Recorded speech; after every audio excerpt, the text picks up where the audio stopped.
E o que você falou, Raul, é real. O DF, Brasília, como um todo, o DF foi criado para ser uma cidade de carro e não andar a pé ou transporte público. Foi eu acho que uma cidade criada para se andar de carro. Isso não inclui ônibus, isso não inclui o metrô, que aqui o metrô, vamos combinar que é uma piada, que é uma linha que se divide em duas e pega mais 10 estações de um lado e 5 do outro, que não muda absolutamente nada. E os caras estão fazendo. Estão fazendo um negócio de 3 quilômetros lá. 3 quilômetros. Que é a uma expansão do estação. metrô. A expansão lá, que é tipo 30 milhões de reais. Eu nem sei qual é o valor, posso estar falando a maior besteira do universo aqui. Mas assim, se for subterrâneo, realmente, aí o valor está relativamente correto, porque cavar custa muito dinheiro. E você colocar toda a sustentação, porque uma coisa que o pessoal não sabe aqui é que o terreno aqui, o tipo de solo que existe aqui no DF, é um solo ruim para se fazer construções de muito elevadas. Então, você vai cavar para baixo, você também tem que fazer toda a sustentação para o negócio não cair em cima de você. Mas assim, essa parte do metrô de Brasília, eu acho que ele realmente deveria ser expandido na superfície mesmo. A gente... Não tem necessidade de ser subterrâneo. Não tem necessidade. Não tem necessidade. Apesar de que, assim, quando a gente pega Roma, que é simplesmente Roma, tipo, a cidade eterna, que tem 3.000 anos de história, que se você cavar com uma colher, você encontra um recurso. E os caras fazem metrô lá de qualquer jeito. Os caras fazem um puta do metrô. Não sei se vocês já foram lá, mas, caralho, que metrô bom. Você vai pra todo lugar. Cara, modéstia à parte, eu já viajei tanto para Roma, quanto para Londres, quanto para Paris. E andei de metrô nesses lugares. Mas você vai para qualquer lugar de ônibus e metrô. Qualquer lugar. Exatamente. Qualquer lugar. E outra coisa, eles têm um negocinho chamado cartão único, que você pode pagar um valor mensal. Não é tipo, eu encho o cartão com bilhete e pronto. Não, você paga um valor mensal e você pode andar determinadas zonas, porque, tipo, no metrô lá, diferente daqui, você não paga um valor único e você, tipo, se eu pagar um valor único, eu ando e quiser sair na próxima estação, se fudeu, você paga o valor único. Eu quero sair na última, você paga o mesmo valor. Não, o valor muda conforme a quantidade de estações você vai andar. Entendeu? Outra coisa que eles têm também é uma integração muito melhor, né? Entre ônibus e metrô. Você sai do ônibus, pega o metrô. Lá em Roma, pelo menos, quando eu fui, você pagava um bilhete de hora. Você chegava e falava assim, eu posso pegar um bilhete pro dia todo ou um bilhete para as próximas 2, 3 horas. Aí você pegou um metrô aqui, foi para uma estação, de lá você desceu, pegou um ônibus. Sim. Ainda tá dentro do mesmo intervalo que você tinha contratado, você não precisa pagar outro bilhete. E aí era fora de série. As ofertas de tipos de passagem, de categorias, sei lá como é que é o nome dessa porra, elas vão de acordo com o que a pessoa precisa. Tem aquela pessoa que precisa só de um período, beleza, vai pagar por aquele período e não vai pagar por uma coisa que ela não está usando. As soluções para a mobilidade já existem. É só a gente só ir atrás das maiores metrópoles e adaptar para a gente. Não tem dificuldade. Não tem dificuldade.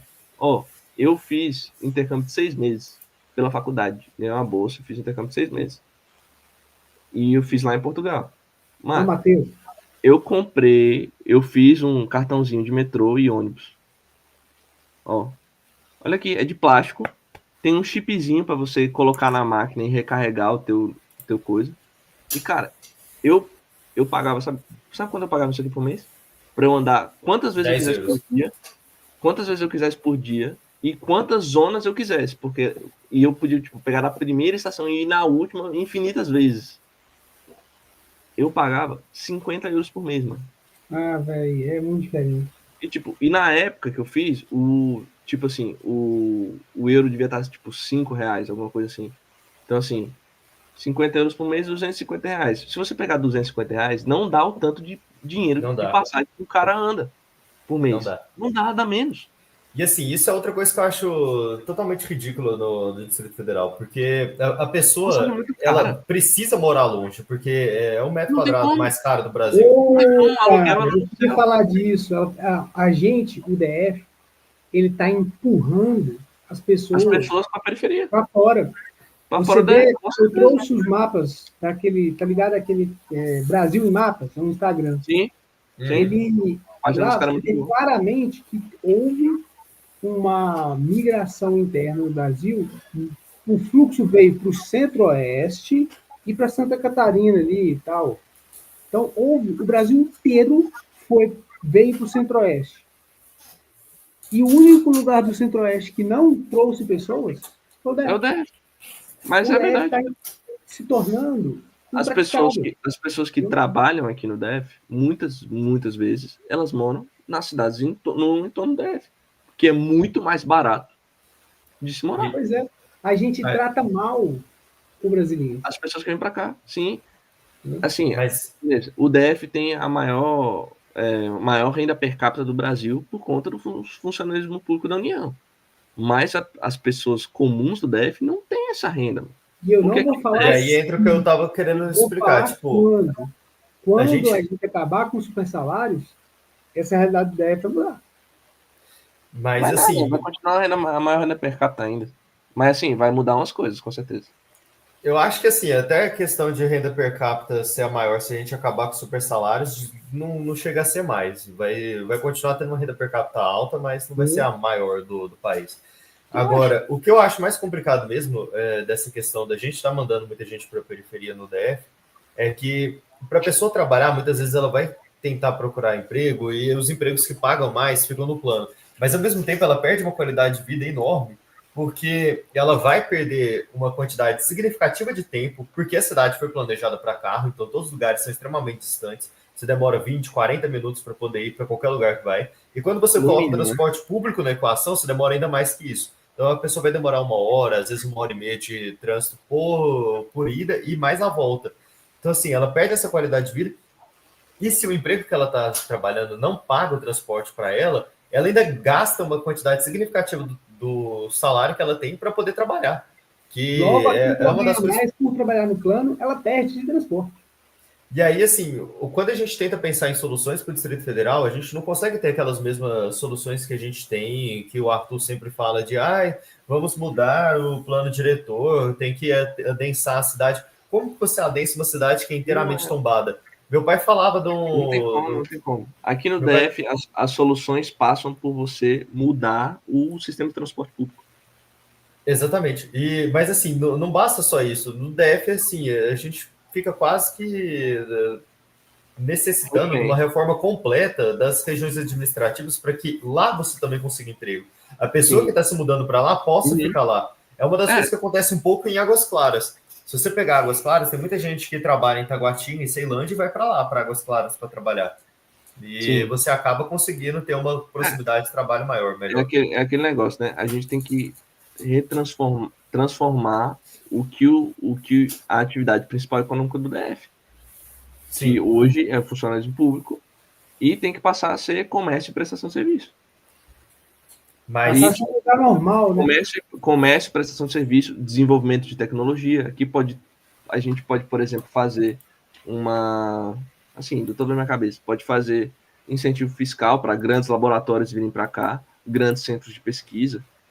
E, cara, aqui tem cérebro, os malucos passam nos concursos públicos para vir para cá. Por que o cara não pode vir para cá para trabalhar num centro de tecnologia? Aqui pode ser tipo um Vale do Silício da vida. Mas aí, para isso, a gente ia precisar ter toda uma modificação também de legislação que, assim, exatamente. Pode. A quantidade de coisas que a gente tem que é presa por burocracia. Porque a gente não pode dar investimento em educação pública, assim. A gente não pode pegar e colocar assim, vamos trazer uma empresa farmacológica para poder patrocinar o UNB. Tipo, a UNB é uma puta de uma universidade, é muito foda. Só que, assim, a lógica anti-mercado que a gente tem impede que a maior parte dos desenvolvimentos se dê e cria uma indústria. A UNB tem uma excelente área ali de tecnologia, na faculdade de tecnologia, para você poder estudar engenharia mecatrônica, civil, elétrica, mecânica, e nada disso consegue. Tipo, Você sabe quando que vai conseguir? Quando realizar o seu sonho lá, que o Kim sozinho faz esse estrago. Quando tiver uns 5, 6 camaradas juntos, meu amigo, sai de baixo. E, inclusive, eu tenho até essa dúvida. Esse tipo de legislação envolvendo o IDF especificamente, seria só para deputado distrital, Raul? Não, então. Ou não? O tipo de legislação que eu falei especificamente, que seria para você poder permitir a utilização de recursos e união entre poder privado junto com as universidades, isso é federal. A gente precisaria mudar a Zona Franca do DF, é algo que seria útil. Desculpa, é que eu li um comentário aqui do Daniel no Olha, chat. Sem meme agora, falando a verdade, aproveitando que o DF está no meio do país e que tem a ideia da grande rodovia Norte-Sul, não seria algo tão idiota assim a gente fazer uma Zona Franca no DF. Eu realmente sou. A gente não tem indústria hoje, a gente não tem nada disso, mas assim, a gente tem universidade, a gente tem pessoas inteligentes, a gente tem capacidade de união junto com Goiás aqui que está do lado, Minas Gerais também. A gente tem uma vantagem que nós somos um nó logístico. Em vez de você ter essa Zona Franca isolada lá na Casa do Chapéu, se ela é aqui no centro, o custo para tudo no Brasil vai ser mais barato. E assim, indústria é um negócio que a gente pode até não ter agora, mas não demora tanto tempo. A partir do momento que você começa a mostrar que a gente tem possibilidade de fazer isso, em cerca de 5, 10 anos, a gente já consegue trazer uma quantidade boa de indústrias diferentes. E quando a gente associa isso com uma universidade boa, cara, é outra história. O DF tinha muita capacidade. Fazer um polo industrial ali, junto com as regiões administrativas, inclusive, diminuir esse fluxo que a gente tem de pessoas indo para o plano, perdendo a vida delas em trânsito. Boa, não vai... Cara, tem que transformar as atividades econômicas do DF em forma que as regiões administrativas elas consigam se sustentar propriamente com as pessoas morando e trabalhando na própria região delas. Esse é o objetivo. Sim. Você pega as grandes metrópoles do mundo. Altamente populosa. As pessoas, se a quantidade de gente pudesse trabalhar lá mesmo, isso é uma maravilha para eles. Não, completamente.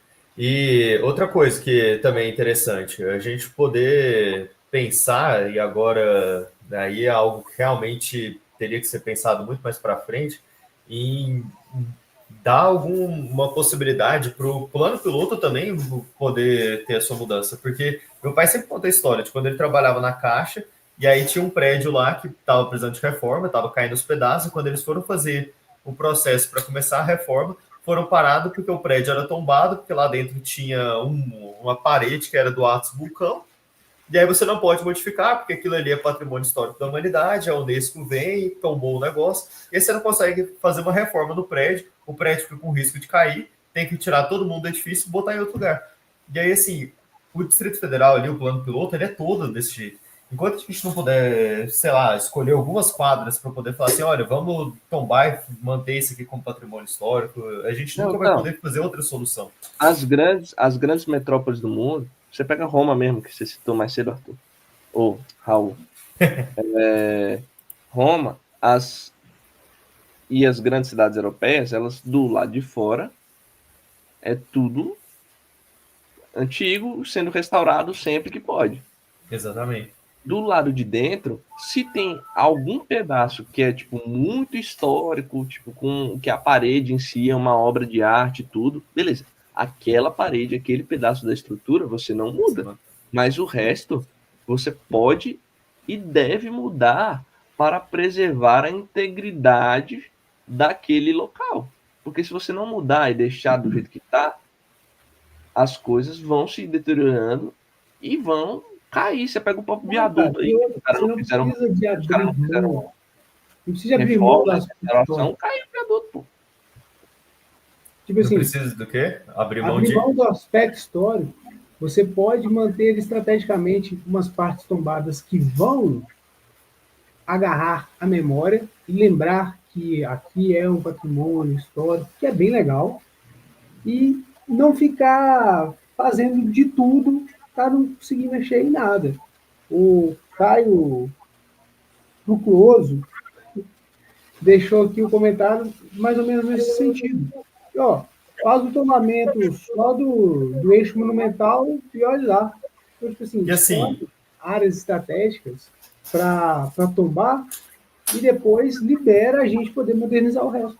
O problema é que depois de tombado, para você tirar o tombamento, é a dificuldade também do mundo, né? Não, então, é isso que eu acho. Tipo, a gente tem que peitar esse negócio e falar assim, olha, beleza, é tombado, mas foda-se, eu tô precisando mudar, tipo... A realidade mudou. O que a gente ganha com Brasília sendo tombada? Quantas pessoas vêm... Você tem que ter uma... falando por experiência de trabalhar com gente de engenharia, de obra, assim, tal. Quando você vai mexer num lugar que é tombado e você quer tirar o tombamento, você tem que ter uma justificativa muito boa para os caras tirar o tombamento daquele lugar para você poder mexer. Tipo, cara, não tem espaço. Voltando um pouco pro... Eu passou por um processo parecido com esse. Voltando um pouco pro início da live lá, a questão do Bolsonaro ter sido preso. Precisa de uma justificativa muito boa. A gente até tem a justificativa. O Bolsonaro é um bandido e tá claro que ele tem que ser preso. Mas aí tem todo um processo que eles falam assim, você não pode prender esse aqui que o Xandão fez, cagou pro processo e prendeu o cara. Vai prender ele. Elogia o Xandão. Então, assim, lógico, o Xandão tá errado, mas ele mostra um culhão que falta muito na gente. Sim, porque, assim, Brasília, a gente... Vamos pensar aqui. O que a gente ganha com Brasília sendo inteiramente tombado? Você tombou a cidade inteira. Você está preservando, assim... Lógico, eu sou conservador, eu gosto da ideia de você preservar as coisas. Mas eu vou preservar aquilo que tem de mais feio no país. Pô, beleza, Brasília tem muita coisa bonita, muita coisa legal, mas boa parte da arquitetura brutalista que a gente tem é uma merda. Assim, a gente precisava ter uma revitalização. É bonito, mas, porra, é uma piada, pelo amor de Deus. A gente deveria escolher alguns lugares para poder se manter e, assim, chegar e falar assim, olha, esse lugar aqui agora vai ser reformado, vai fazer um adensamento populacional aqui, ou então vamos só reformar mesmo e manter a estética original, os 6 andares, tanto faz, mas vamos dar uma revitalizada, deixar um pouco mais parecido com o Sudoeste, com o Noroeste, que está com uma vida nova. E aí, alguns lugares a gente vai mantendo da forma que foi originalmente planejado. Mas se a gente tivesse pelo menos ganhando muitos turistas, tipo assim, nossa, olha só, que tem uma cidade que foi inteiramente tombada e que vale a pena manter assim, Pompeia, que foi inundada por um vulcão. Exato. Esse caso vale a pena. Se vocês quiserem transformar Brasília numa cidade que está inteiramente tombada por um vulcão que ninguém mais mexe em nada, aí talvez o Pink Floyd venha aqui e faça um show também. Exatamente. Paris, Londres, Roma, Tóquio, todas elas têm assim, uma história muito grande. A gente consegue perceber que recebem infinitos turistas e tem os lugares tradicionais. Brasília não deveria se prender desse jeito. Se a gente pelo menos estivesse num país em que a gente recebe turistas, em que milhões e milhões de pessoas no mundo todo chegam e falam, nossa, eu preciso visitar uma cidade brutalista, criada com uma estética de concreto armado, mas a gente não tem. Então a gente não ganha nada com isso. Pelo contrário, a gente continua com aqueles problemas de uma cidade inteiramente feita para carro.